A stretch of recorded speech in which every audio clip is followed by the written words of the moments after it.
Ka Women Welfare Organization Seiñraij Jowai ringkat ka Jingialap lang bat ka Assam Don Bosco University ringkat ka Jingkashan na ka UNICEF henin ka sngi kala Pynlong ya ka Jingialap Paidbah Halor ka pang COVID-19 cap and routine immunization ha community hall jong ka lum perdi yong pia. Kani ka Jingialap Paidbah ka long ban pensngau thu ya ki Paidbah syapang ka jingshim tika ya da COVID ka balong ka way na kilinti ban yada na ka jing sapriang jong kani ka jingpang ringkat bat ka Jingialap na kaliang ka sorkar bat la krenru syapang ki jingyo jingmentoy hakaliang kilat ay jing sumar ya ki longkmi. I-advisor ka Women Welfare Organization Seiñraij Jowai iwa isa sumer haka jingkren jong ilayat ho bakani ka seng kala tre rengkat bat ki snong ki thau ban pen sapriang jingtip syapang ka jingpang COVID hakini ki ars nembala deb. Isumki begam ilayat ho syapang ki project baper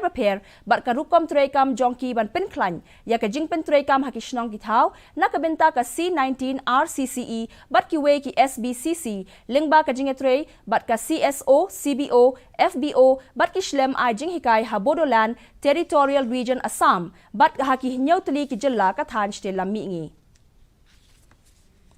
Ban ay men sim bat penkop burom ya ki kena bapas